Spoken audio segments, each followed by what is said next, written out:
Wonderful.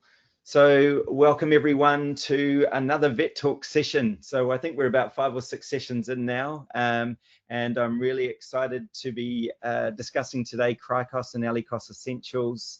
My name's Scott Rogers, CEO of eSkilled RTO software, and today I'm delighted to be joined by Sener Alkan, Director of ELICOS Consultants, Australia's leading ELICOS consultancy. So a little bit about Sener. Sener has over 20 years experience in the ELICOS sector. He's obtained ASQA approval for 10 CRICOS and ELICOS providers and established over 80 ELICOS departments in just 7 years. So he also serves as an external expert advising TESOL, our higher ed regulator, on ELICOS and CRICOS matters. He is a true expert in his field. Thanks for joining me today, Sener. Thank you, Scott. It's very kind of you, and it's always what's the right word? Humbling to hear, a few achievements. But thank you. Pleasure to be here. I'm really excited to be here and looking forward to our session. Awesome. I am too. Thanks for joining me, Sener. So just a little bit of housekeeping. We will be sending everyone out a copy of this presentation and a recording. So for anyone that was unable to attend, we'll be sending that out via email with the copy of this presentation. We will also be having a Q&A session at the end. So please, if you've got any questions, pop them in the chat so you don't forget them. So we've got them for the Q&A session at the end. Either Will or Harmony will be assisting. Who's assisting us with the Q&A session today, guys? I'll help out with that one. Okay, so Will's going to be reading out your questions in the Q&A session, and Sener's going to be answering those questions. So yeah, if you've got any questions regarding ELICOS or CRICOS that you brought into the session, feel free to add those now, or you can add them throughout the session, and we'll make sure we take a note of those for the Q&A session later. So look, let's get started. Here we go. So as long as I can get my screen moving, that'd be great. Okay, so look, before we get started, I would like to acknowledge the traditional custodians of the lands and waterways throughout Australia. I would also like to show my respect to Aboriginal and Torres Strait Islander cultures and to elders past and present. To kick off, we're going to do a little bit of a poll. Basically, I'm keen to sort of understand who's in the room today, and just bear with me, I'm a bit new to this poll thing, so hopefully we get that right. Okay, so I'm just about to launch a poll, and if you can answer which question is most appropriate for you and your RTO. And can everyone see that poll? Are you seeing that poll, Harmony? It's a first time for me, so yeah. Okay, great. Interesting data. That's good. Mixed range.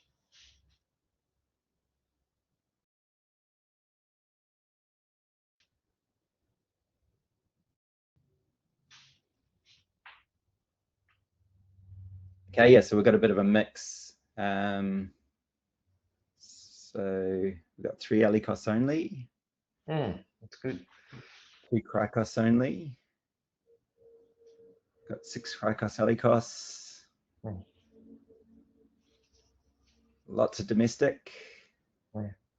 And quite a few all. Okay, so yeah, it's a pretty good mix, and looks like those numbers are changing. That's a mixed range, which is good.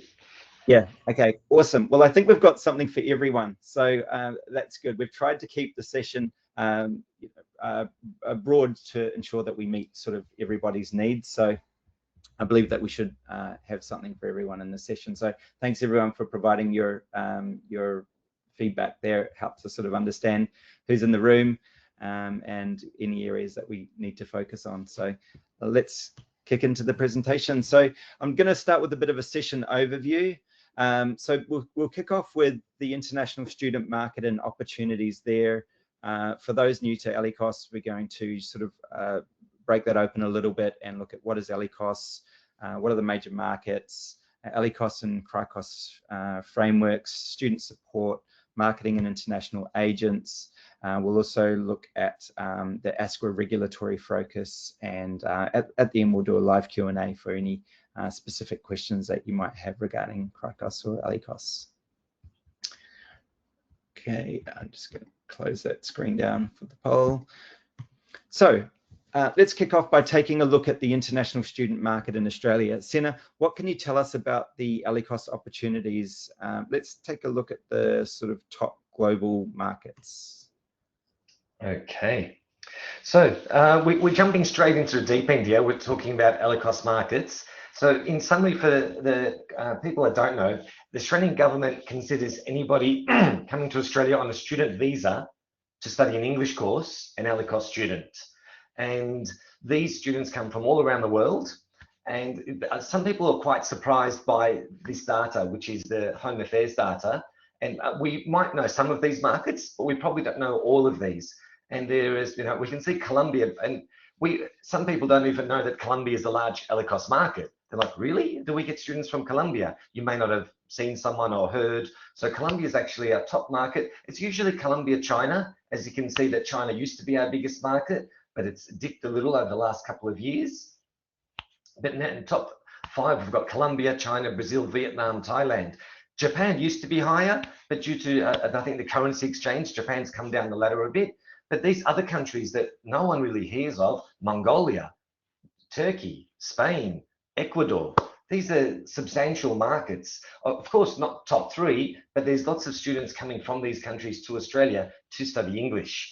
So this is a quick overview of where they're coming from, who are they, and this might be similar to your VET students, might be different, because some of these students go on to VET, some of the students go on to higher ed, some of them just do English and backpack around Australia or go back and get a promotion in their home country. So they come for various reasons, but we just thought we'd start with who are the ELICOS students, where are they coming from?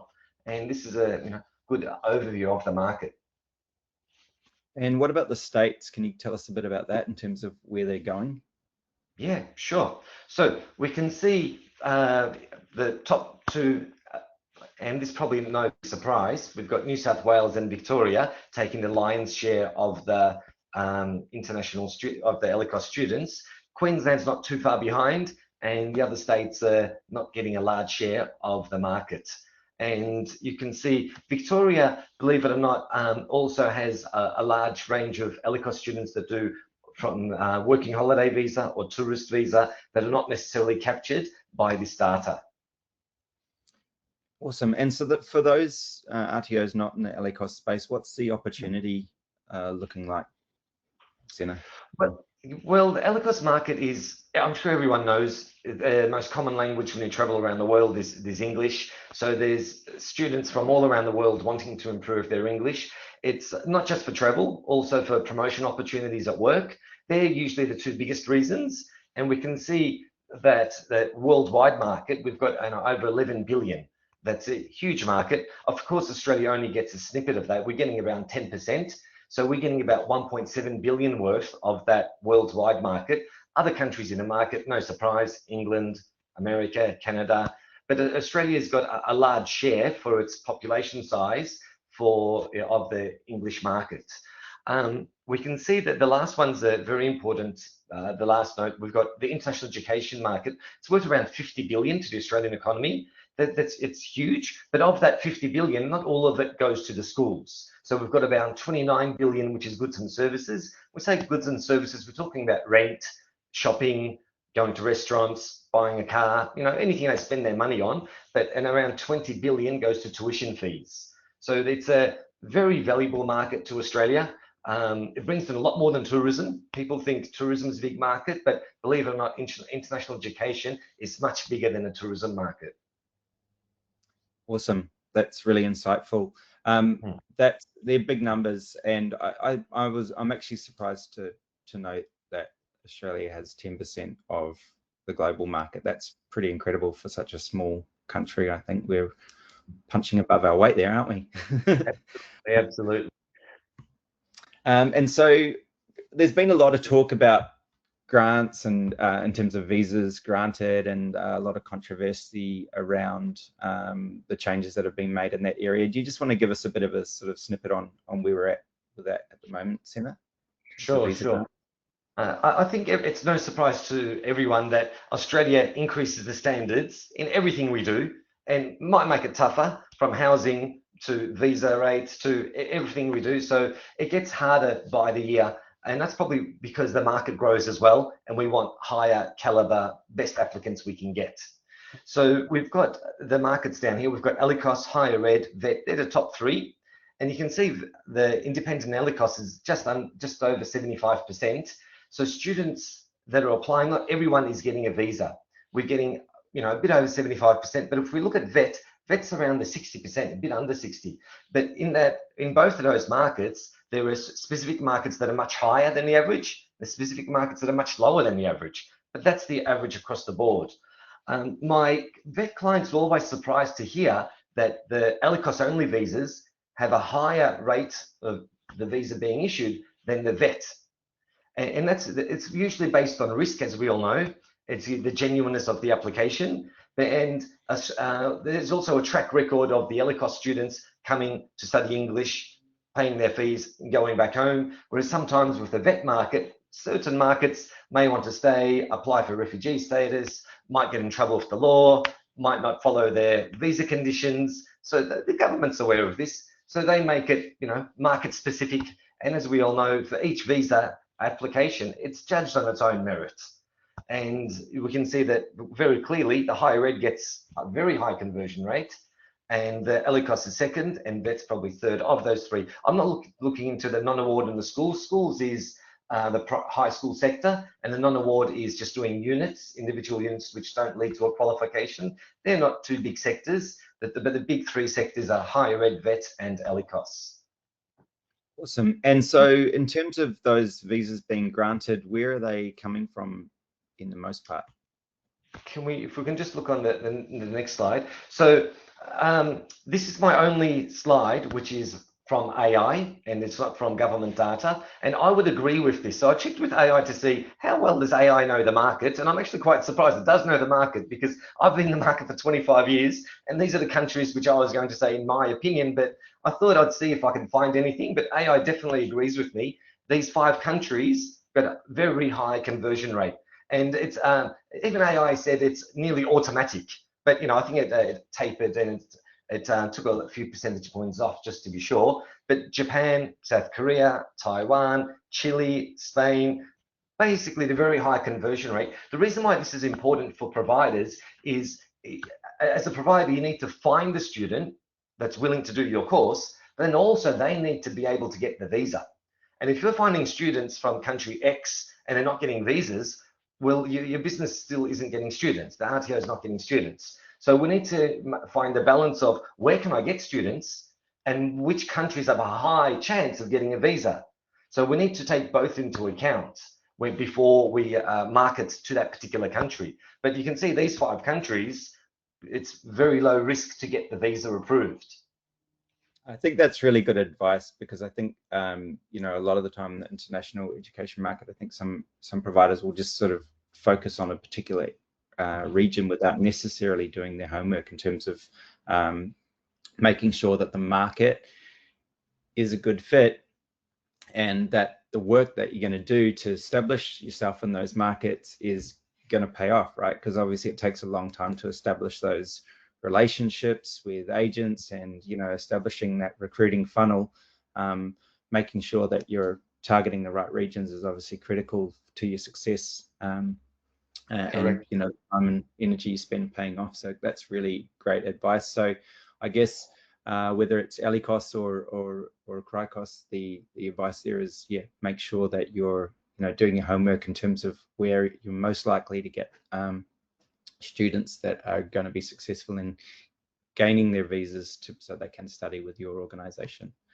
Yeah, and Mongolia is a quiet market that's crept up. So Mongolia now is in the top 10, and we know schools that go on recruitment drives to Mongolia, and just because they're interested in the VET courses, they're good students, they're very loyal, they're very diligent, they want to learn. And believe it or not, a lot of providers, or the market sentiment in Australia, is international students just want to come here and stay here.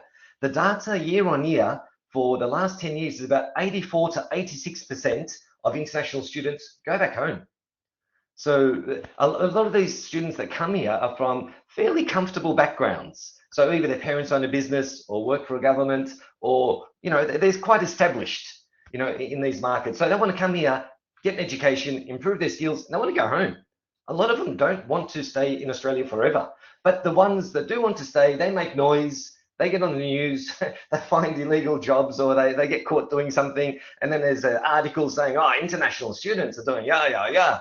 You know, but we don't talk about the 80-odd% that come here to get a decent education, spend money on rent, shopping, cafes, restaurants, all these goods and services, which is good for Australia, go back home, but they're not news. They're not news, you know. So we've got to be careful what we hear and what percentage of the market are they really talking about. Absolutely, couldn't agree more. And so the way that we're working this today, just so you know, Sener's talking more on the ELICOS stuff, and I'll be talking more around VET. So we're sticking to our areas of comfortable expertise. So I'll be talking around sort of the VET opportunities. And you know, the numbers are pretty staggering, I think, in terms of you know, the opportunity in the CRICOS VET market. And look, we're looking at 10.7 billion in 2024, and believe it or not, despite all the hype in the news around, you know, visa approvals, etc., the figures, the enrollment figures for 2025 are still looking really strong, and we'll look at that in a second. So we're on track for you know, another year in the 10 billion sort of bandwidth in terms of revenue into Australia from the international VET market. So despite all the headlines, the opportunity still remains really strong in CRICOS VET. So this next slide breaks down the split of enrolments by year in international for international students in Australia, breaking it down between higher ed, VET, schools, ELICOS, and non-award. So non-award is just like none of the above, not VET, not higher ed, not schools, non-accredited, basically. So as you can see, obviously post-COVID, we had, you know, a pretty big lift across the board in enrolments in Australia, with enrolments coming off in 2025 slightly, and not as much, I think, as everyone was expecting in 2024, when, you know, there was a lot of controversy around what was happening with potential caps and all the rest of it. So I think a lot of people at the end of 2025 are probably surprised to see that actually, you know, the world didn't cave in, and things are actually still looking pretty stable. I think from the data that we can see, the ELICOS market did come back probably a bit more than most markets in 2025. And my research tells me, and Sener might have some more insights into this, is that potentially it's due to quite a substantial increase in the application fee for ELICOS students, because as we could see before, the approval ratings on visas that actually hasn't dropped that much. Would you agree with that? Totally. Well, the application fee now is $2,000. So, and if you're going to do a 4-week, 6-week, 8-week, just with ELICOS, the student can choose how long they want to study English. They can choose a 10-week course, a 20, a 30. They can come for 6 weeks. You know, of course, certain countries, when they come for 6 weeks, they can come on a tourist visa and not get a student visa, or they can come on a working holiday visa. But not every country has that, you know, flexibility. So, and if you're going to study overseas for a couple of months and you need to get a student visa, and there's a $2,000 application fee, and if you're rejected, you lose your $2,000. Well, you'd be looking at, is New Zealand an option? Is the other country an option? Can I stay in the country? And it has increased twice. It went from 1,600 to 2,000, and before that it was much less. I hear there's talk about having a ELICOS visa application fee, but that's talk. There's a lot of lobbying. Yeah, there's a lot of lobbying going on around at the moment to have ELICOS having its own separate application fee. Yeah. And I think it's only, because if you're doing a 3-year university degree and you're spending, you know, 90, 100, 100,000 plus 2,000 is not a large percentage of that tuition fee. But if you're spending, 3, 4, 5,000 on a, ELICOS course, 2,000 is a huge amount of money. Yeah, and compare that $2,000 to places like America and Canada, where the equivalent is around about 150 odd Australian dollars. It's if I'm a student in those countries looking at my options, that $2,000 is going to be a pretty big deterrent. So I think that's why we've seen the numbers come off there. But I think watch this space, and hopefully government figures out that they got it wrong on a broad-based application fee, and fix the error in their ways, and get a bit more of an even playing field across international students in Australia. Just noting that the data in this graph is only as at September 2025 in terms of enrolment. So if you consider that in the 2025 year, and with still September, October, 3 months of data not in, I think things are still looking surprisingly strong for the international student market in Australia across most sectors. So certainly well up on pre-COVID and pre-COVID areas in a lot of space. In a lot of sectors. So I think the market's still very strong. Yeah, and if I could just add on that point, ELICOS would get a lot more enrolments in the last quarter compared to higher ed. Higher ed probably won't change for enrolments, maybe, because they start semester 1, semester 2, but 75% of ELICOS data is there, the 25% isn't, whereas the higher ed, the ratio I don't expect that to change too much for 2025. So as you said, watch this space, that should increase it. It does get a bit odd at the moment. Yeah, so we might see a big jump there. Yeah. So I wanted to talk a little bit about the national planning level for those who aren't aware of it.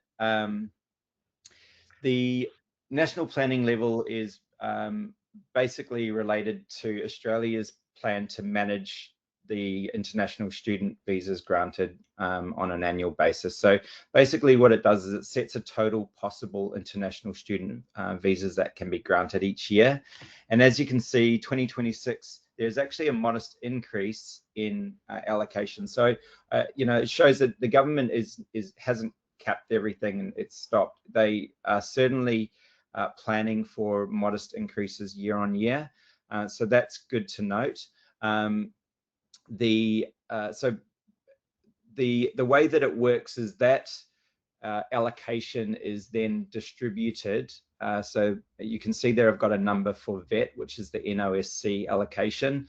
So that NOSC allocation is then divided across VET providers, where each VET provider is given a percentage or a number of enrollments in that allocation. And yeah, that's that 94,000 for 2025 is what allocation of the 270,000 total international visas was allocated to the VET sector in 2025. And so you can see that in 2026, VET's actually fallen slightly, but it's in the percentage of like 1 or 2 percentage points. It's actually quite minor, so I wouldn't be too concerned about the drop in allocation there. And I think we've got to consider the VET providers that are exiting the sector as well when we look at those allocations. So the allocations are still looking strong for 2026 in the VET sector as well. Did you have any comments on that slide? Yeah, if I could just add, there was actually no cap on international student numbers in Australia up until 2025. So this is the first time the government's introduced this, and one of the triggers was the rental crisis.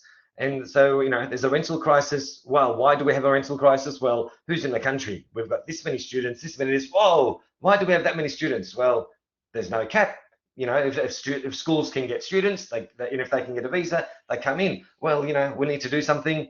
Let's try and manage that. Let's keep an eye on it. So it came in out the blue last year. The government said, "Oh, we're going to have to, try and manage this somehow," which is, I believe, right. You can't have a completely open market, but it probably came in a bit too firm. Yeah, I think when you consider that, you know, it was growing year on year prior to that anyway, right? So I think it's more about sustainable growth than Correct. yeah. And just, yeah, just knowing how many students are coming in. But then I think they realized, oh, we're a bit too firm, and it's gone up nearly 10% from 25 to 26. So I think that they've realized, oh, we can handle more. And remember, when students come in, they benefit the whole society. I've got a friend that owns 2 cafes, and he usually has students working there. He's struggling to get staff. So there's repercussions of having less students in the country. Yeah, and sometimes it takes governments a little while to figure these things out. Correct. They take action and then they realize later on that their actions have not always been beneficial for Australia. So moving on to understand a bit more about ELICOS, Sener, what courses do typical ELICOS students study? Okay, so I've got a large range of ELICOS courses, which are the English courses. The top 6 would be these: General English, English for academic purposes, IELTS, you've probably heard of IELTS, it's an English test, high school preparation, may not have heard of it, English for specific purposes, ESP, or English for vocational education. So that's a summary of the main courses. I'll go into details of what each course is about. So General English is the most popular in the sense of English for daily use. Yeah, speaking, role plays, checking in at the airport, you know, shopping, things like that. But they don't learn essay writing. They don't learn library research. It's practical English. That's General English. When we have English for academic purposes, EAP, this is very common at the universities because this is preparing them for further study at either a uni or an RTO. So they would learn things like library research, paraphrasing, essay writing, lecture listening, and because these students are going on to another course. General English students usually are doing another course in Australia. They're either going back home, traveling, that's their purpose, practical English. IELTS prep, you may have heard of the IELTS test, which is the English language proficiency test. You may need it for migration, you may need it to prove your English skills, to get into university. So, and this course prepares you just for that test. So test taking strategies, English quickly, producing, reading quickly, and getting ready for the test. Then the other 3.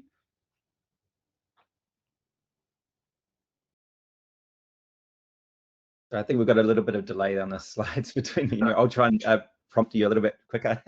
That's okay. High school prep. So this is for students that want to enter the high school scene, you know, the year 11 or year 12. And these students are usually 16, 17 years old, that range. And so they need to understand, get their English levels up, but also learn about subjects. They might learn a little bit about science, a little bit about maths. It's really up to the RTO to decide, or the ELICOS provider to decide what we want to teach them. And then from here, they go on to high school, to VCE or HSC, Australia-wide. ESP, this is one of my favorite courses. This is English for specific purposes. And we designed a course called English for the construction industry for an RTO recently. And they only deliver certificate and diploma courses in construction. And they contacted us and said, Sener, can we design a course which prepares them better than General English and better than EAP and IELTS? I said, sure, ESP. So I'll just a few words that we taught during that. We taught them tradie, we taught them Sparky, Chippy, we taught them, we taught them take a sickie, we taught them Macca's Run, Arvo, we taught Arvo. We even taught them Dunny, because the word Dunny is often used, you know. So, but these words aren't taught in any textbook. So we had to design a 40-week course for this client and make sure that everything worked well and the students were well prepared. Cool. So there is pretty much what you're saying is there's an English course for every purpose by the sounds of it, Sener. Sorry, I've lost you there. Oh, we've got you. Can everyone hear me? Yeah, I'm here. Sorry, I lost you for a sec. So next one is English for vocational education. I designed my first EVE in 2005 for a client. So, and then they said, our students are going on to commercial cookery and other courses, and we designed a generic course. So they studied English for vocational education. Some went to commercial cookery, some went to business, some went to project management. So it was more of an open course, and the assessments were discipline specific and not focused on one vocational sector. So we can design an EVE course as well. Yeah, so you've pretty much got an English course for every purpose by the sounds of it, Sener. Correct. It comes down to, and the beauty about ELICOS courses is there are no training packages. There's no minimum and maximum length. Whatever the RTO or the ELICOS provider needs, we can design it. There's English for nursing. There's English for yoga, English for scuba diving, whatever you like. Cool. And what about the structure, Sener? Can you help us understand a bit about the typical structure of these courses? Okay, so if we could just jump onto the next slide. So general English, again, it's up to the provider to choose how long they want their general English course to be. And I've seen anything between 4 and 60 weeks. It can be 20, 30, 40, because it comes down to the provider to say, to have their plan to say, I'm going to get students from Japan, Korea, and Brazil. I think I can target this market at this range. Let's start from intermediate, upper intermediate, and advanced. Or they may say, let's do the whole spectrum. It really comes down to the provider. So general English is usually the longest course. EAP, which is English for academic purposes, might be a 10 or a 20 or a 30 week. I'll just go across with general English. So the assessment tasks are practical. The topics are conversation, pronunciation, social situations. There's the main markets listed there. Average price. This is a lot of the private providers. The TAFEs and the universities have a much higher average price, and some schools that are just opening up to enter the market might come in under that range. So this is a range of that I know of and hear of, but there would be schools outside that definitely. The thing that's unusual for RTO owners and RTO providers about general English is they can start any Monday at most providers. Like, how can you start any Monday? Well, the course is designed to have weekly units. And if you can have weekly units, you can start any Monday. And that means the student can finish any Friday. And every student is starting at a different Monday, finishing on a different Friday. It's like a moving bus. And the students get on, go a few stops and get off where they want. So that's general English. So I do my best to explain this to clients to say, it's good that you know RTO standards, but ELICOS standards are different, and we need to understand the ELICOS standards and how it's different to the RTO standards 2025. EAP is basically get ready for next course, university or RTO. There's different topics, different markets, and that might be a 5-week intake, might be a 10-week intake, might be a weekly intake, up to the provider. IELTS prep, get ready for the IELTS test. We do mock exams. High school prep, which then we might bring in things like maths, science, humanities, really up to the provider. ESP, we would talk to the RTO and their trainers to say, okay, let's have a bit of a catch up. Let's give us some feedback on what your students are missing, and then we will incorporate that into the course. So we design all the assessments, we design the syllabus, we design the curriculum. Everything needs to be custom designed for ESP. English for Vet, again, are we going for specific courses? Which range do you want us to prepare them for? What are the options? And we design assessments to suit. Okay, so there's a lot to cover there. So I haven't touched base on every box there, but yeah, I think that's enough to give an overview of the courses and the differences between.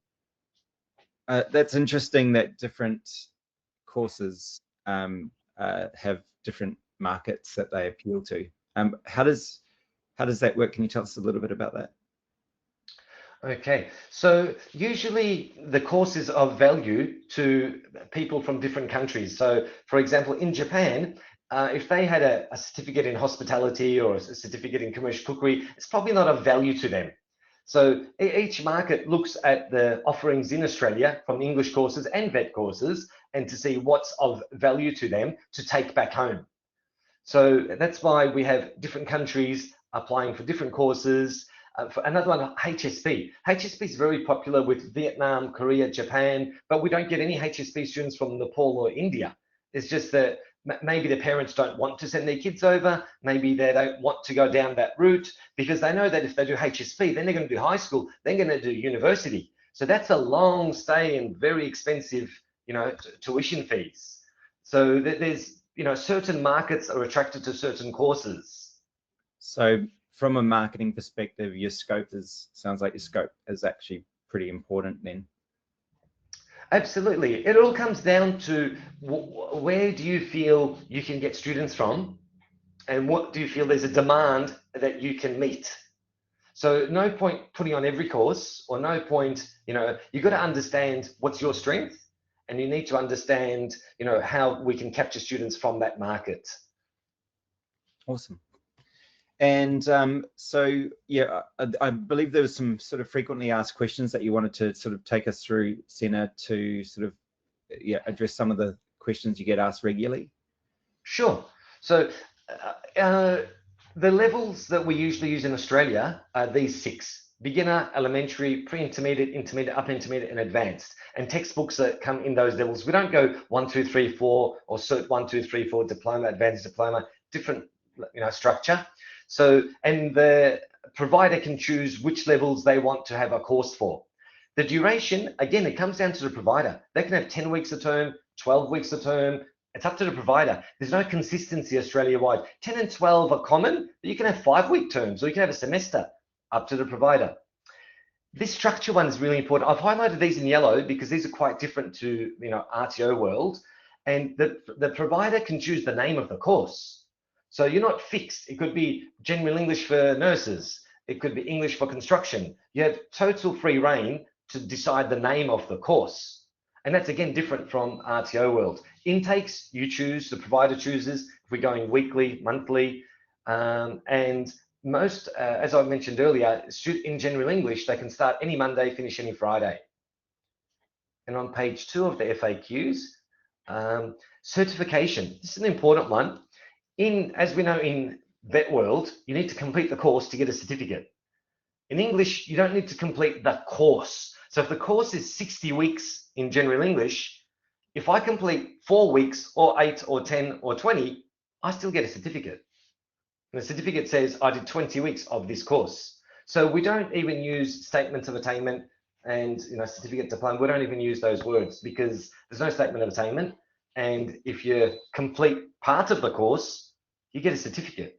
And the RTO people are scratching their heads saying, no, you can't do that. But yes, you can. ELICOS Standards 2025 allow it. And you don't need to complete the course to get the certificate. And the other, compared to vet, no government funding, no RPL, no not yet competent, statement of attainment, USI. So all that is not ELICOS. That's all vet world. And another important factor is the 18 students per class. That's a little bit smaller than the vet side. So it's capped. Well, we need to manage it. It's not really capped out. A provider needs to manage that I have no more than 18. Some people say, what about if I've got 19? ASQA is lenient on this in that if you've got 19 or 20 students for a week or 2 or 3 and you're recruiting a teacher, that's okay. As long as there's, you've advertised you're looking for a teacher. But if you've got 22 students for 6 months, that's not okay because the standard says 18. But if you temporarily go over by 1 or 2 students and you're looking for a teacher, that's okay. And I've been in audits where they said, yeah, that's okay. We recruited. There's the ad. Yep, back down to 15 or 17. That's good advice. And so, yeah, look, it looks like ELICOS is a really different beast when it comes to, obviously course structure and the way it's delivered, certification. What about the actual classroom setup and structure, Sener? What does that look like? Okay, so classroom structure, in a lot of RTOs, they have the tablet chairs. The tablet chairs are not ideal for ELICOS. ELICOS, we like to share ideas, talk to the person next to you, try and convince, a lot of group work and a lot of changing groups by the teacher. It's actually more similar to primary school teaching compared to high school teaching. So I thought we'd put a visual in there. These are not my clients. These are just internet pictures, but this is, a good visual of what an ELICOS class would look like. And they're usually round tables. We encourage round tables. We don't like rows. We don't like the tablet chairs. So we need the students to work together, collaborate, and convince. And this is another interesting photo which I found. It's very common for teachers to go drinking. Yes, drinking alcohol or coffee after work or even during work. Like teachers would say, oh, can I take my students down to the pub for a drink? Yeah, and then the owners would say, yeah, you're right, you're okay, just don't get drunk. And this happens in ELICOS. And I don't think this happens, Scott, does this happen in RTO world? No. No. I didn't think so. I didn't think so. Maybe, The bond. maybe unofficially. Okay. But this happens where students, teachers fill in an excursion form, taking the students down to the pub. You know, and they teach them a pint, a schooner, you know, draft beer, things like that. Not all the time. It's not a weekly thing, yeah. But it's acceptable. It's a part of ELICOS. But they also I think they're very important things to learn. Yeah, the pint and schooner, probably. Yeah. But that is, yeah, a pot of beer. And we were in Melbourne, so they have a pot of beer. So the students like, a pot? I get a pot of beer? No, a pot of beer isn't a kitchen pot. It's a name for another glass. But they also go for coffees. They learn coffee menu. They do, you know, the teacher-student relationship, I think, is very different compared to in the RTO world, the teacher-student relationship. And we, ELICOS don't really do PowerPoint slides. We don't do PowerPoint slides. We don't really have a student you know, a course guide and a course book. There's Oxford and Cambridge University Press books that we use, and the teaching style is different, and it's a lot more friendly. And you know, we see students cry on their last day. So saying, oh, I'm going to miss my friends, I'm going to miss my teacher, because they've grown and their English skills have improved. They feel more independent. They feel they can express themselves. The learning journey is very different compared to what happens on the vet side. Yeah, it sounds really rewarding. And so what about the sort of more technical stuff from the perspective of compliance and frameworks and all those sorts of things? Sener, can you give us a walk through how that works from the perspective of ELICOS and CRICOS frameworks? Sure.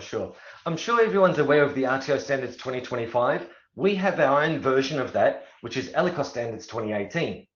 So if you want to teach or be accredited for ELICOS courses, you need to have policies and procedures that satisfy ELICOS Standards 2018. All of your learning resources, assessments, needs to comply with ELICOS Standards 2018. And you also need policies and procedures that satisfy National Code ESOS Act. Yeah. Once we have these policies and procedures and learning resources, we can apply to deliver ELICOS courses.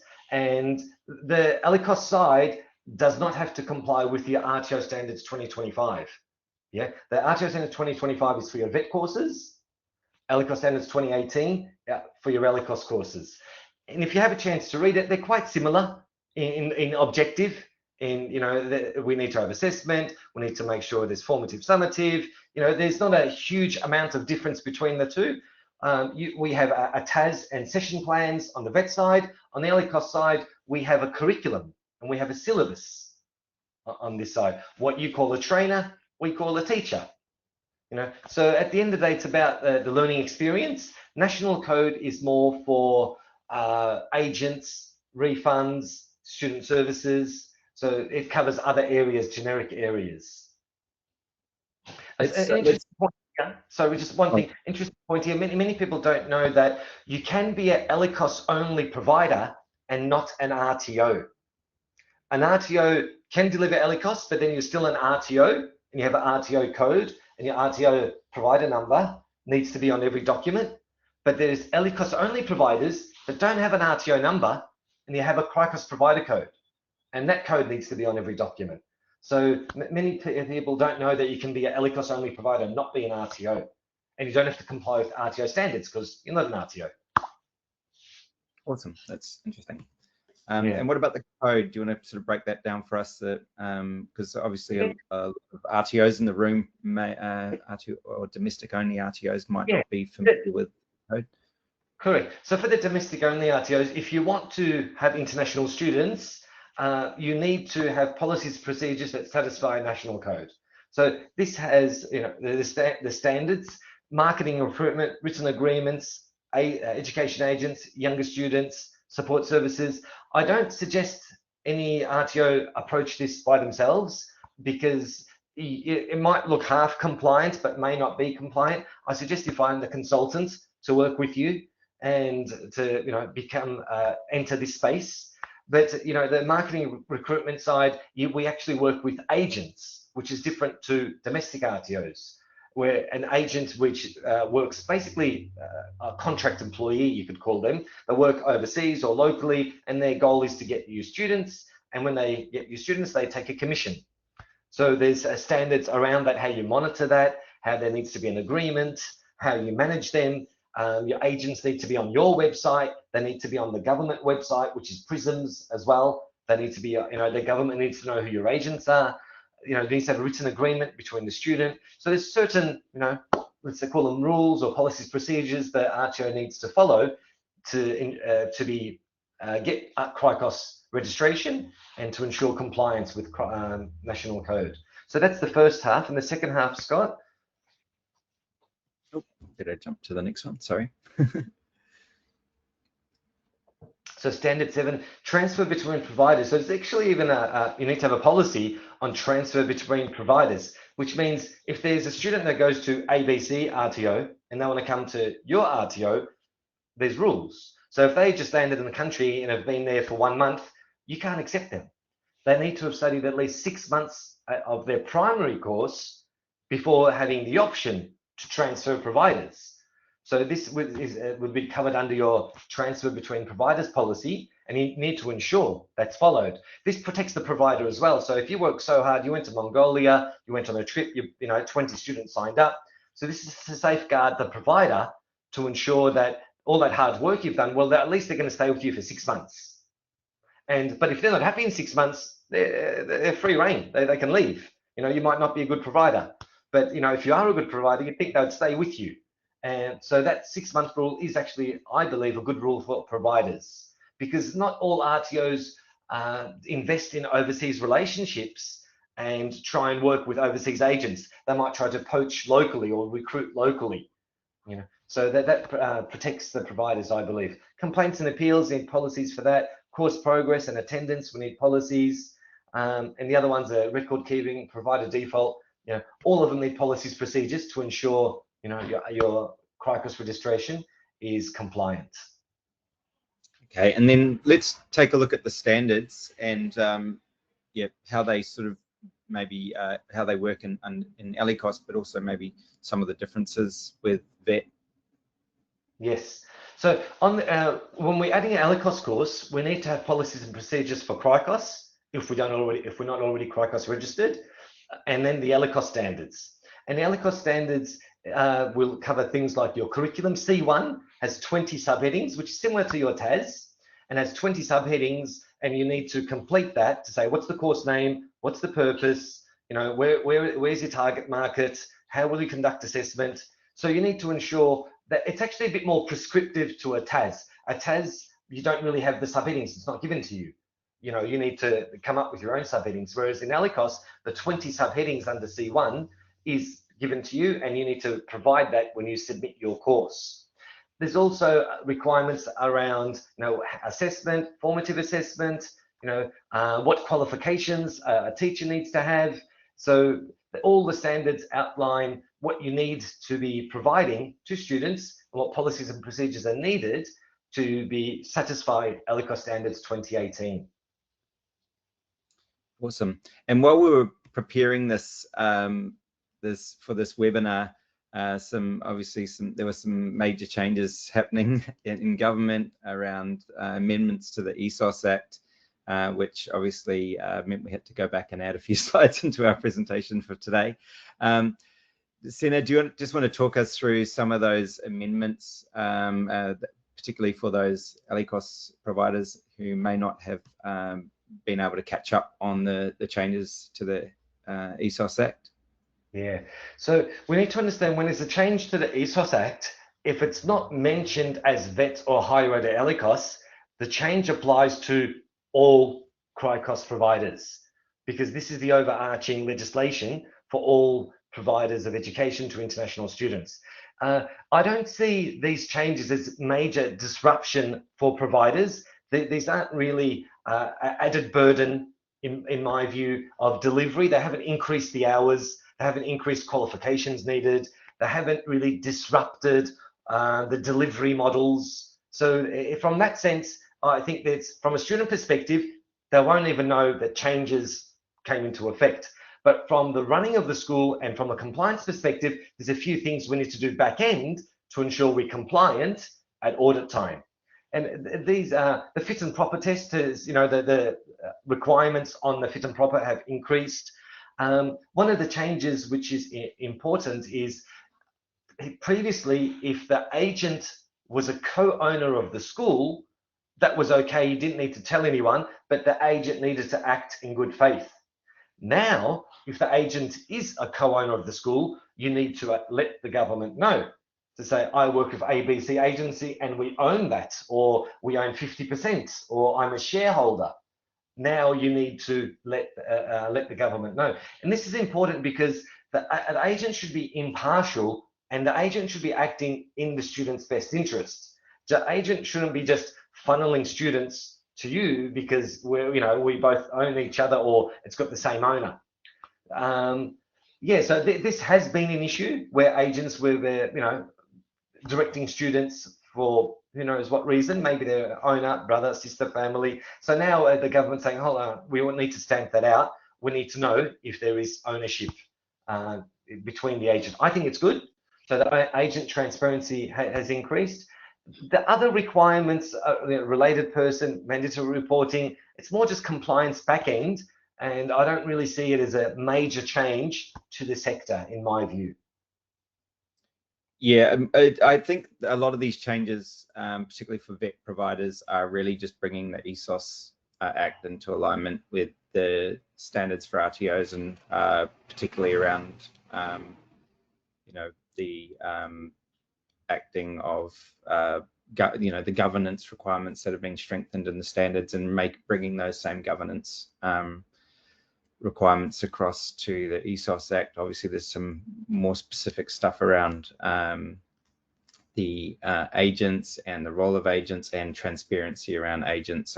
I believe there's more reporting around commissions and stuff like that around agents. So if you're in the CRICOS space, then yeah, I think you definitely want to be looking at your current policies and procedures, and just making sure that you've got alignment to those changes and you're aware of those.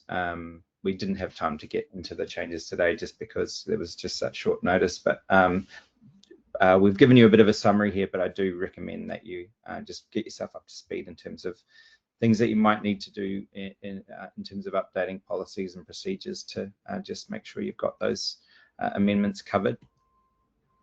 And so there's a bit of a difference, obviously, between ELICOS and VET from the perspective of trainers and teaching.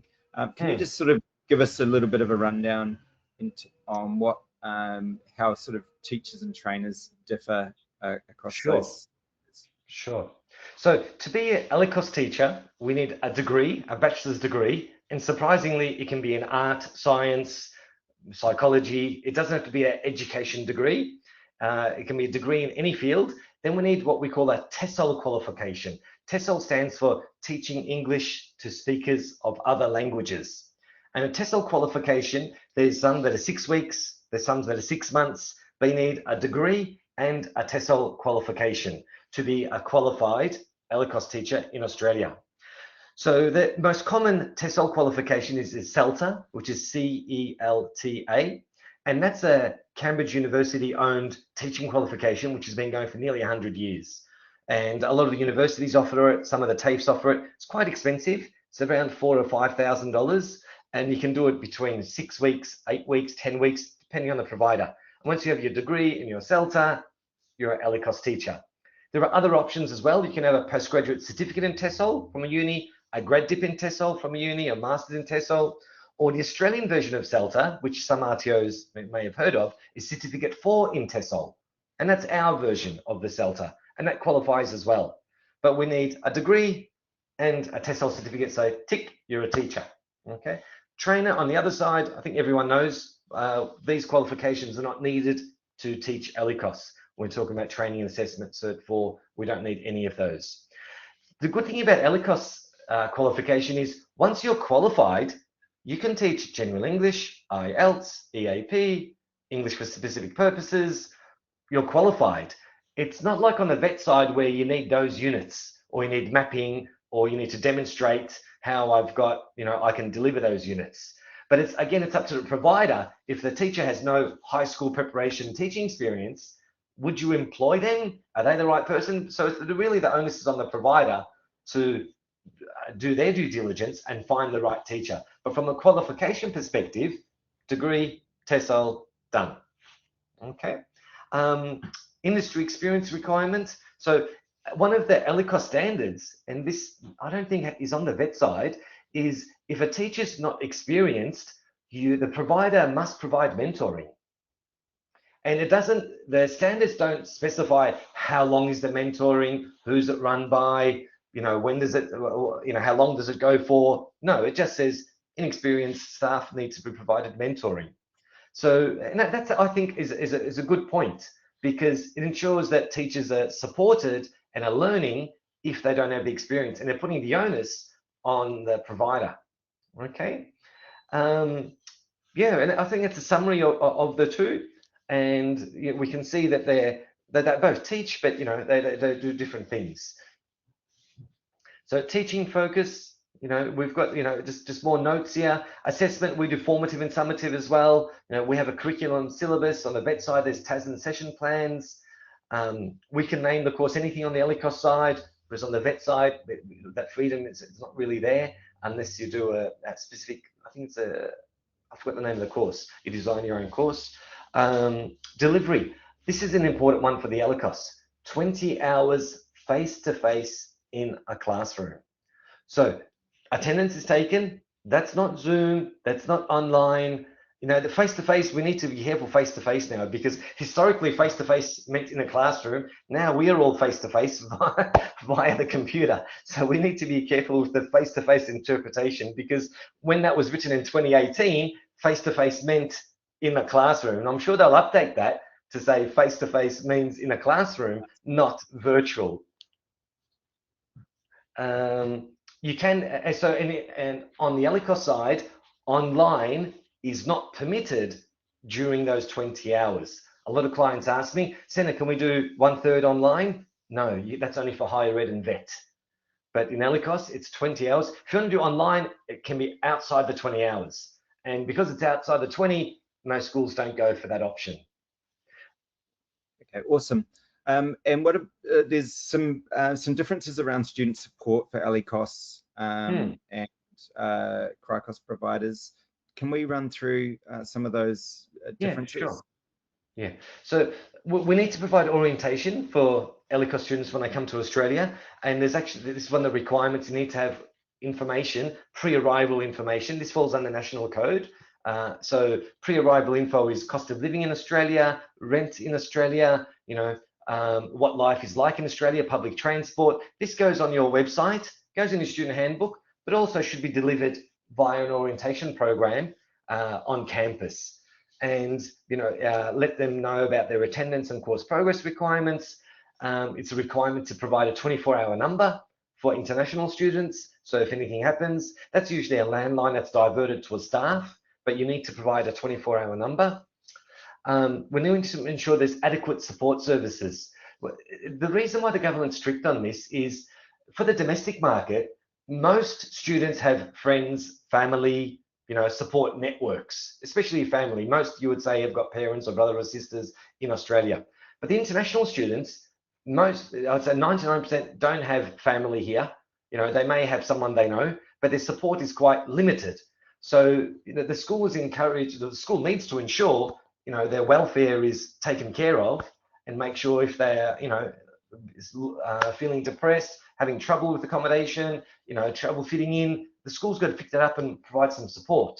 So it's really important that that onus is on the provider, and because their support networks are limited when they come as an international student. Under 18s attract even more scrutiny. There needs to be a guardian. So a guardian it doesn't have to be family. There's actually guardian companies which they check in, act like a parent role, and as the communicator between the parent and the student. So you can't get a visa if you're under 18 if you don't have a guardian. So, and then they need to stay at a homestay. Under 18s can't stay in a share house. They need to stay in a homestay with adults. So there's different regulation for under 18s, and we need to be really careful and protective of those students under 18.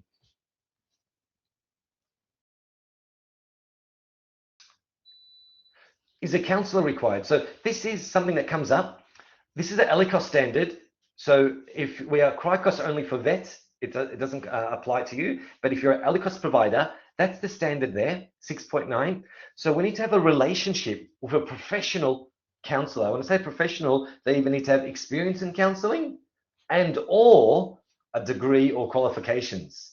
So they don't need to be on campus sitting there waiting for work to come up, but you need to have the relationship ready. And now telehealth is quite common. So you can have a relationship with a company to say, if we have a student that has signs of depression or anxiety or homesickness or something, so the school would do the initial, consultation with the student to say, are you okay? What do you need? And if they feel it needs to be escalated, the relationship needs to be ready to escalate the matter.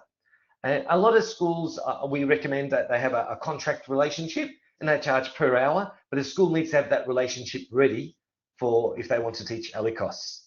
That's good to know. So they don't have to have someone full-time on the role, yeah, which obviously could get pretty costly, which is really good to know.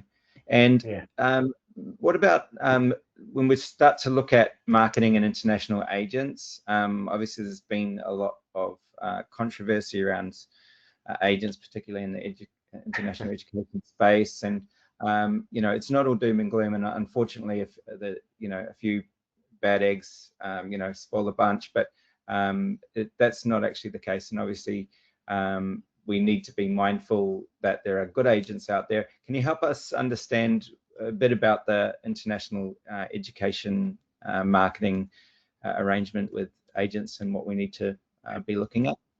Sure.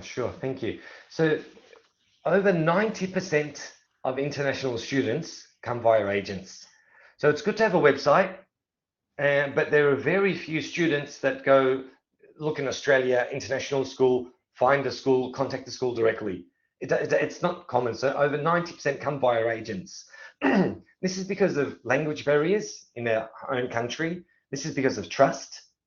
And it's like the old travel agent model we used to have, where you would, if you want to, maybe some people still do, but if you wanted to go on a holiday 10, 20 years ago, you'd go to a travel agent, say, I want to go to an island. What are the island options? I want a resort.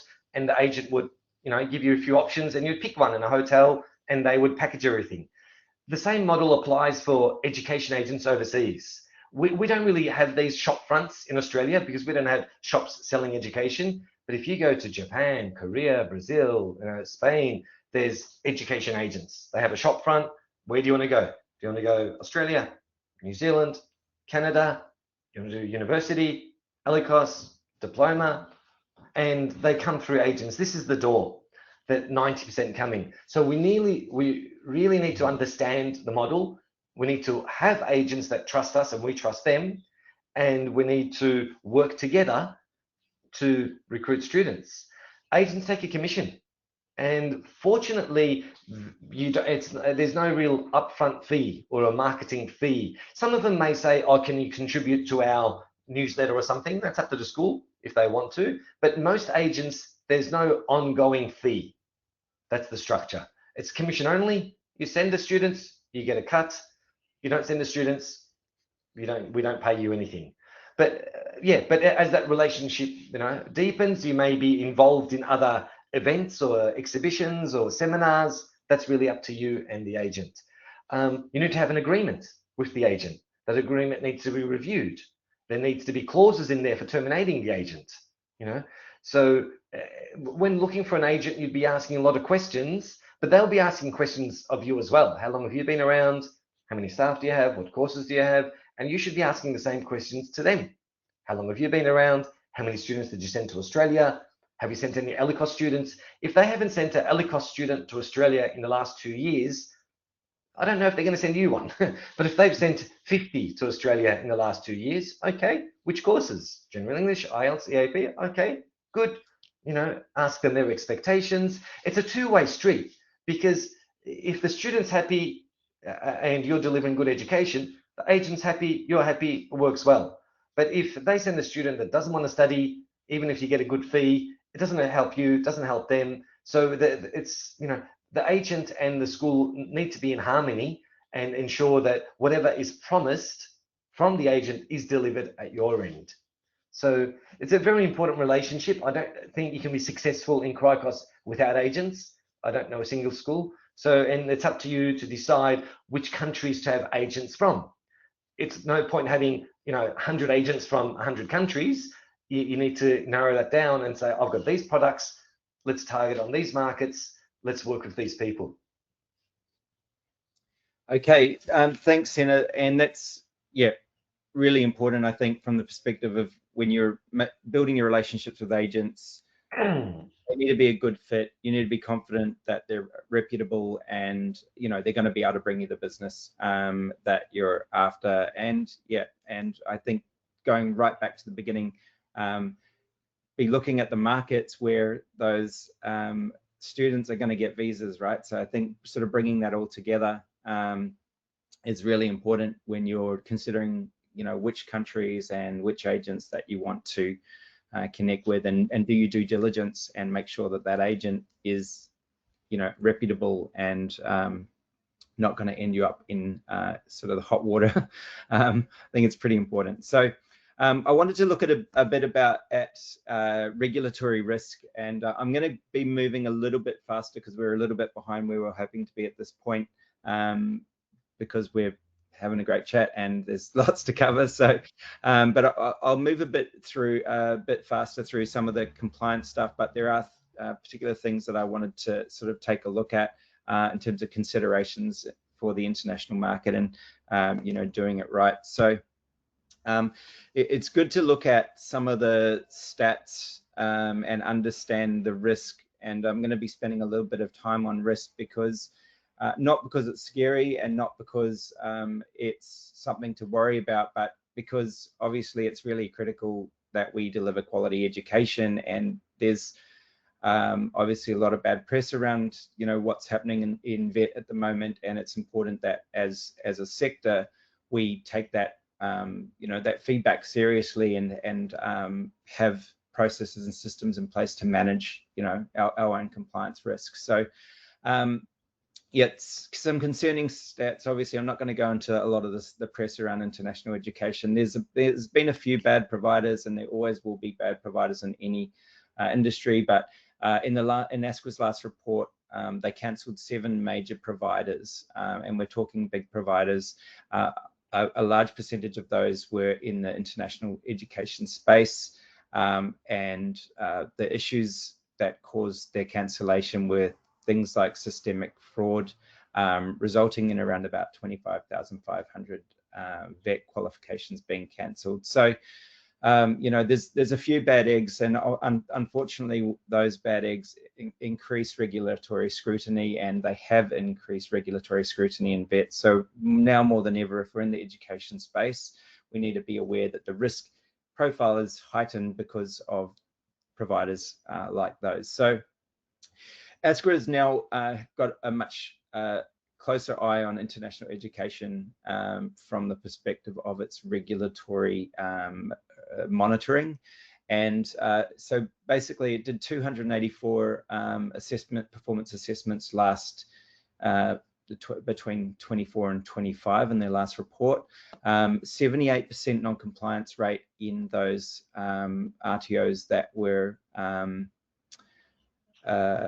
audited, and 78% of them, and of that 78% of the non-compliance rate was in assessment. So we're going to be looking at what you can do to avoid non-compliance at audit, because 78% non-compliant in assessment means pretty much 80% of RTOs that are being assessed aren't assessing this in performance assessments as non-compliant, aren't assessing their students to the right level. So we'll talk about how you can mitigate that risk for your RTO. Some concerning stats from the perspective of CRICOS and ELICOS, 85 amber letters. So if you haven't heard of what an amber letter is, an amber letter is not a specific regulatory action in terms of a sanction. but it is a warning to basically let an RTO know that they're on notice for activity that has been perceived as concerning, but I would say ASQA probably doesn't have enough information to actually take regulatory action. So that's quite a lot of amber letters to CRICOS providers, so that you can see that they've got quite a focus on the international sector at the moment.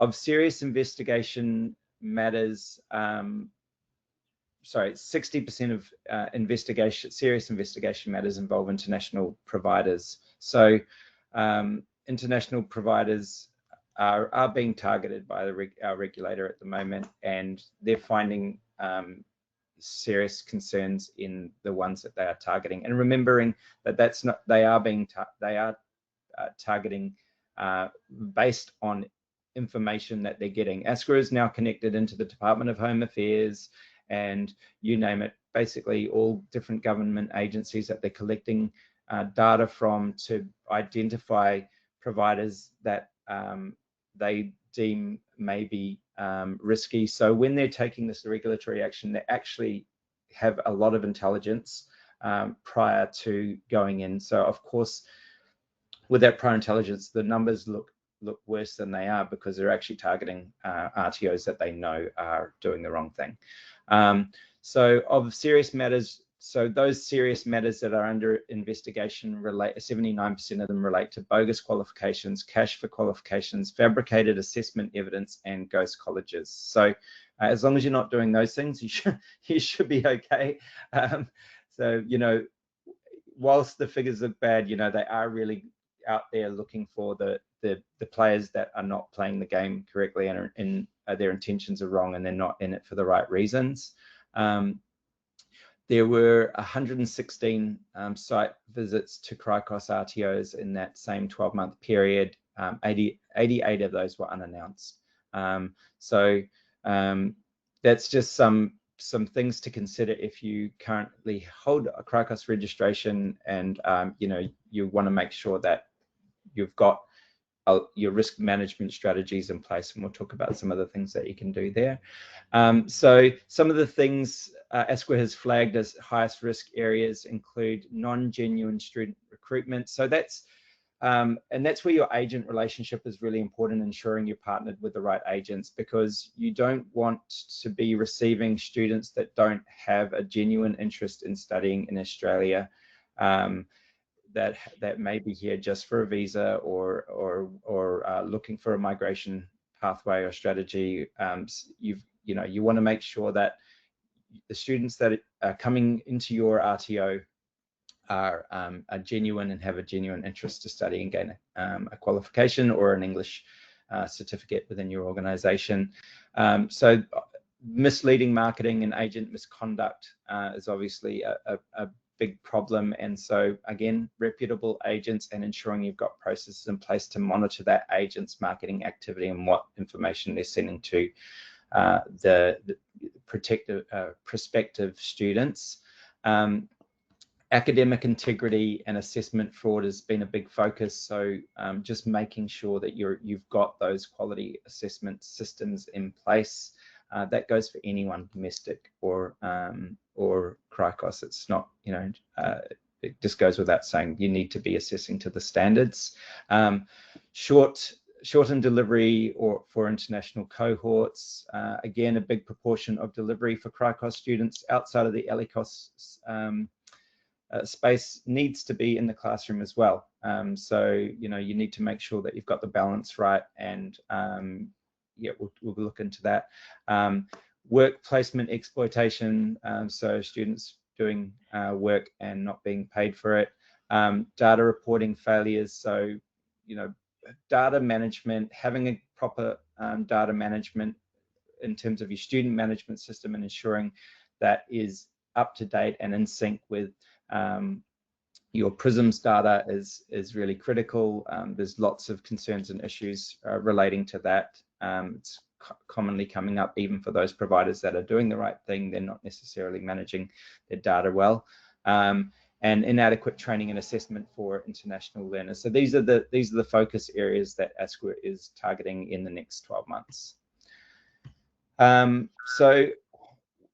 Talking about risk, and I like this quote, risk comes from not knowing what you're doing. And I think that's a really important reflection point, because you shouldn't be afraid of risk. You should be aware of it, and you should take note, and you should have systems and processes and controls in place to manage and monitor your risk. But it shouldn't freeze you to the point where you do nothing, or you avoid the CRICOS space because of risk. You should go in with your eyes open. You should be getting consultants and talking to experts like Sener, in terms of ensuring that you understand the compliance and the delivery, and the student support models that you need to have in place, all that stuff. But if you do it right, and you have the right intentions, and you're a good provider, and you focus on student systems and quality, it's likely that you're going to succeed. And the opportunity there is considerable. And I think it's considerable if you're well-intentioned, a good operator. For sure, you should do well. And I think particularly if you're focusing, like Sener said, on markets that you're likely to find success in, and recruiting from those markets. So we've got about 10 minutes. I'm not going to get into, I've got quite a lot of slides on risk. We're going to share the slide deck with you. I definitely recommend reading through the slides and looking at risks versus controls. For every risk, there's just obvious controls and compliance policies and procedures that you need to have in place. So do go back through that slide deck and have a look at those controls, and make sure that you've got those in place if you are in the CRICOS space. So these are all aligned to what the current regulatory focus is on at the moment. So I'm going to run through quickly without reading everything on the slides. But yes, certainly assessment integrity and fraud risk is obviously a big focus. Validation is your best friend when it comes to managing your assessment system, ensuring your staff that are validating your assessment tools have the skills necessary to do that.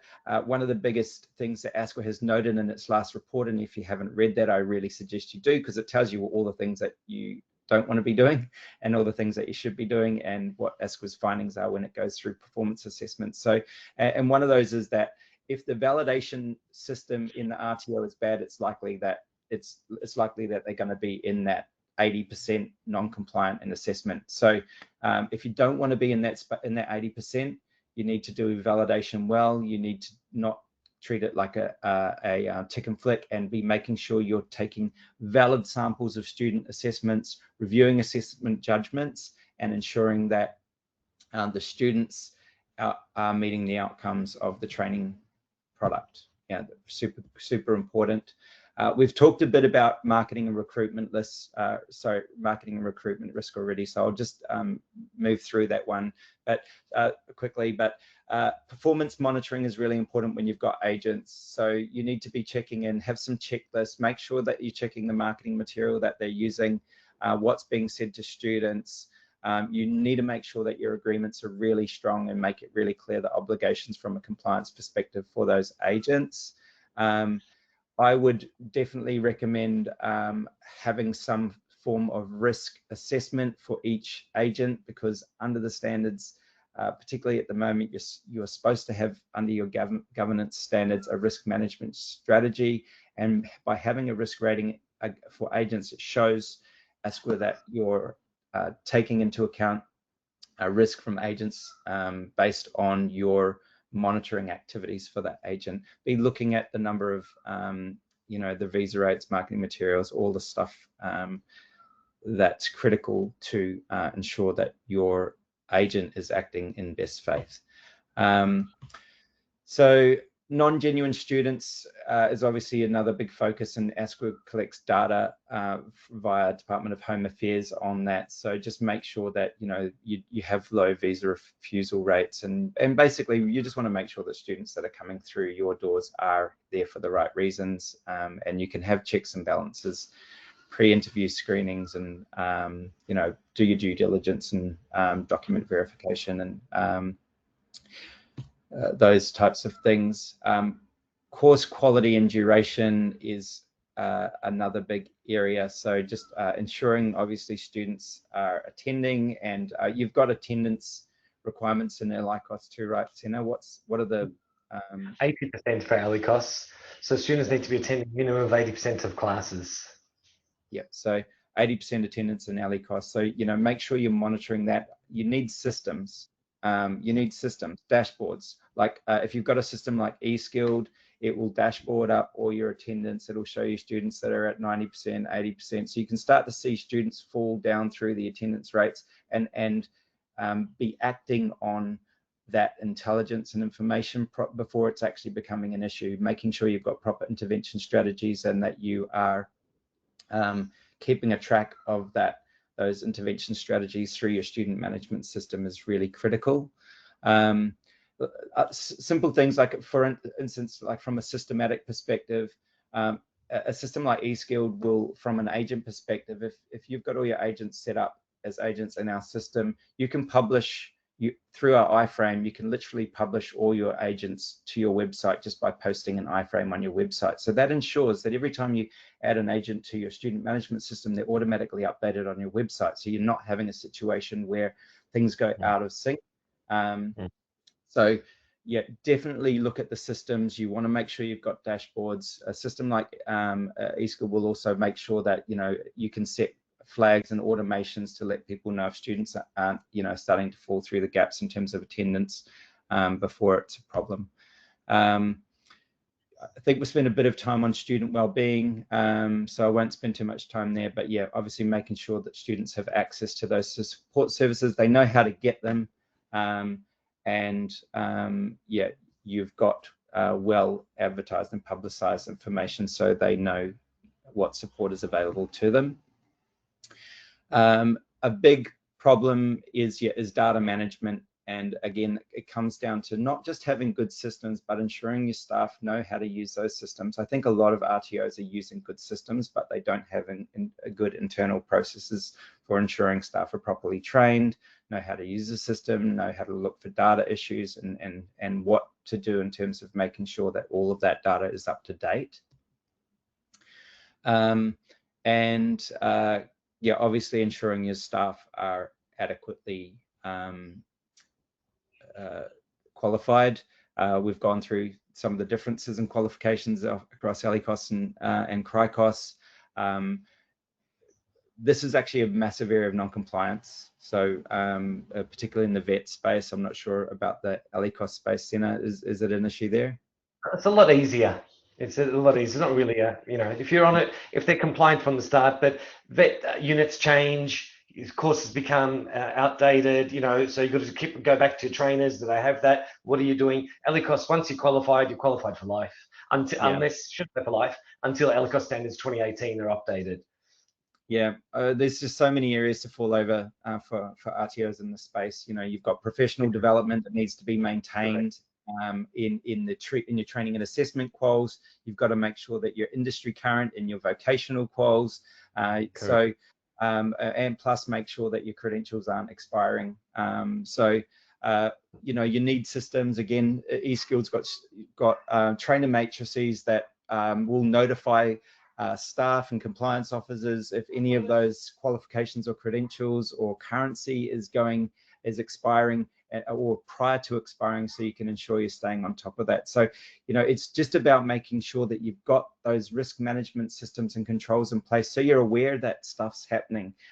Spreadsheets don't cut it anymore. If you're using spreadsheets for trainer matrices and spreadsheets for risk registers and all these things, typically that's where RTOs are falling over, because they're not Spreadsheets don't tell you when something's wrong. They won't notify someone if something's expired. They're not ensuring that they're up to date, and they won't tell anyone if they're not up to date, right? Someone has to be going in and checking those things, whereas a proper system, a compliance system, is going to be able to warn the people that need warning when there's a problem. And that's something that if you don't have in place, I definitely recommend you're looking at. And if you want to talk to eSkilled or have a demo, we can show you how that all works in our systems. So it comes down to governance and leadership. The standards now require that you have leadership, have a compliance culture. All staff are trained on compliance across the board. So if you haven't got those things in place, make sure that you do, that you've got proper professional development for staff across the standards, whether it's ELICOS or the national code. If you're in the CRICOS space or in the RTO standards, you should be training staff across all of those things to be able to show that as an organization, you have a compliance culture and you take it seriously. Make sure you've got all the management reviews, so monthly risk management reviews, looking at those visa rates, attendance, course completions, agents, how's the organization performing financially, regular external audits, monthly performance evaluations, and continuous improvement is massive in the current standards. Governance is front and center. We're focused a lot on risk, but I think it's important to understand that the rewards for doing things well and in both the VET and ELICOS space are huge. Education transforms people's lives and brings them whole new opportunities that they never had before. And the most important thing is that we're all in this space for the right reasons. And the RTOs and CRICOS providers and ELICOS providers that are doing the right thing, the opportunities are huge, and then you don't need to worry about the risks because you're in it for the right reasons and you get to experience those rewards. So definitely don't shy away from the risk, but definitely do be aware of it and make sure that you've got the systems and processes in place. I wanted to, for those who had to go, I just noticed we've hit time, so we will make this video available to you, but I just wanted to end on a positive note, and we will have a question time for those that can stick around for questions as well in a minute or two. But I just wanted to hand back over to Sener to sort of take us through why we should be looking at ELICOS. Just a few pictures to finish off. ELICOS is fun. I've been doing it 25 years. The student engagement's unbelievable. There's a lot dress-ups common. You'll see it in the students. Just got a few more pictures. So Scott, the next picture. Beach trips are common. Teachers take them out. You see a lot more happy faces. And I would. How do I put this? I'm sure ELICOS students love their courses more than VET students. I'm willing to put my life on it. Whereas VET students sometimes need to do that course because I need that to hold a stop sign. I need that to drive a forklift. I need that to get a job. Whereas ELICOS, these guys really want to be there 9 times out of 10. I won't say the 10, but barbecues are a hit. Make sure you're organizing barbecues. Next slide.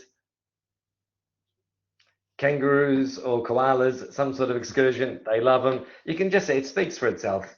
They love these experiences. And that's all I've got to say. Looking forward to your questions. Thank you for joining us. So over to you, Will. No worries, we've just got a few questions. So Navrich asked, can we add English to scope before completing 2 years of registration? I'd assume it's an RTO or a CRICOS provider. Okay, this is fairly new. If they've already, sorry, this is under the NVR Act. I've already contacted ASQA on this, and it says you can't add any further VET courses. ELICOS is exempt. So if you're a VET provider that's already got CRICOS, and you can't add any more VET courses for the first 2 years, you can add ELICOS. It is permissible. And if you want to email me, I can forward you the email which I've got from ASQA that has confirmed that is permissible. Is there a new requirement in the ESOS Act around the organisation delivering courses domestically for a little That's while? separate. That's separate. This is the question is if a provider already has CRICOS, yeah, but in their first 2 years, so if they applied to deliver 2 diplomas and they got registration 3 months ago, you can't add any more vet courses for the first 2 years. But ELICOS isn't a vet course. So you can't add ELICOS in your first 2 years. But the other question, what you're saying is, if you're a domestic vet provider and you want to add CRICOS, well, you need 2 years of domestic vet experience before adding CRICOS. So that's the new CRICOS requirement. That's a separate question. Oh, that's good. I didn't know that as well. So thanks for clarifying that for me. Over to you, Will. So Roxanne asked, is 18 students maximum class? Is that a requirement or just a typical figure? Yeah, no, that's in the ELICOS standards, 18 students maximum. So it is in the standards. We do need to adhere to that. And at audit time, they will look at your class lists on either online or hard copy to ensure that that's being maintained. And another one from Roxanne, is there any specific TESOL certificate that are preferred or stronger than the industry if someone wants to become an ELICOS teacher? Yeah, excellent question. CELTA gets the gold medal. CELTA's been around for 100 years.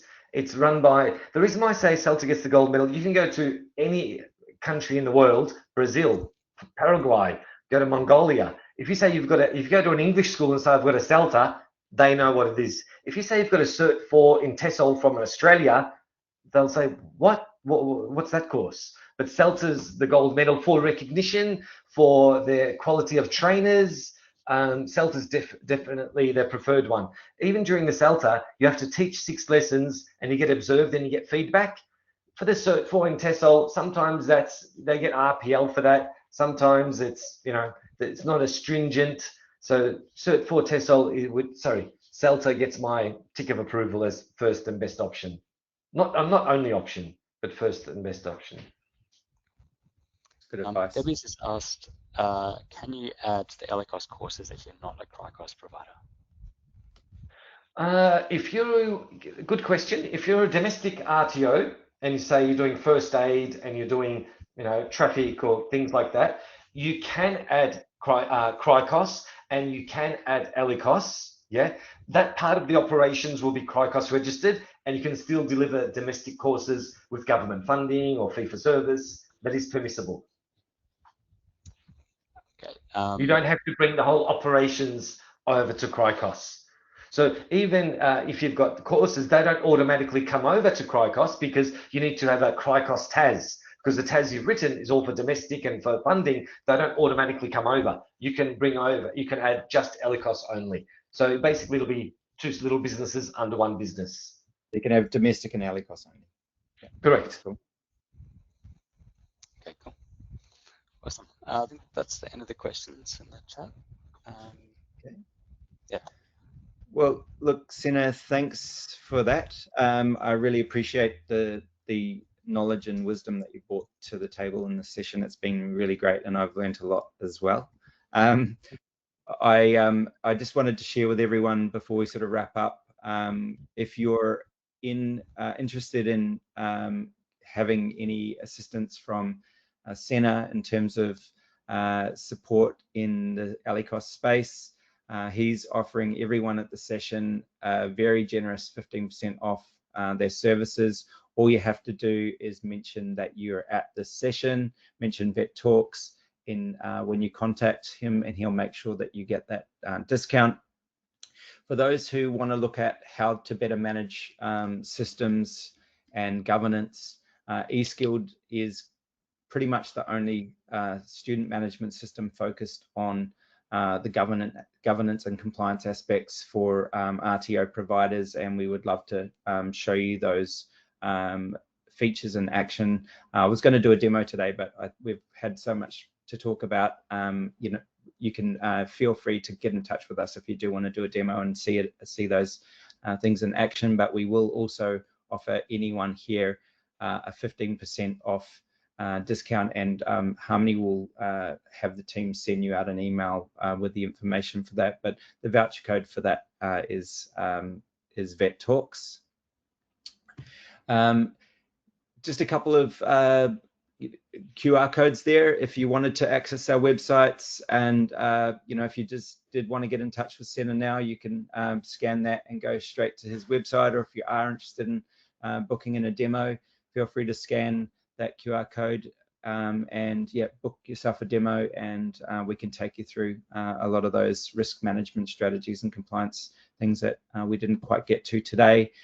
Definitely follow us on LinkedIn. We've got lots more VETtalks coming up, and I'm sure Sener's got lots to share with you on LinkedIn via his LinkedIn channel as well. So definitely stay connected via LinkedIn. We're constantly posting lots of informative and useful information through those social media channels.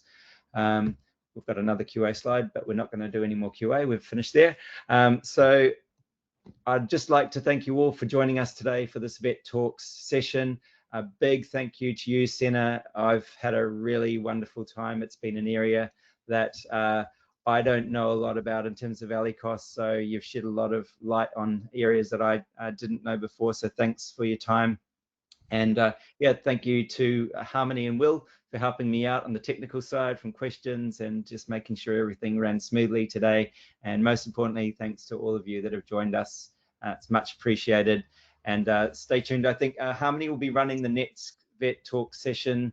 Harmony, do you want to just pop that session, a link to that session in the chat? I did that. Yeah. Okay, so that session will be on marketing strategy, and Harmony's our head of department here at eSkilled. She's an amazing marketing wizard, and she'll be joined by Richard from RTO Accelerate, who specifically focuses on making sure that RTOs get students through the door. So they'll be looking at practical strategies that you can put in place to win more clients in the domestic space. So thanks everyone, and thanks for the session today, and we'll see you at the next VETtalk session. Awesome. Thanks everyone. Thank you everyone.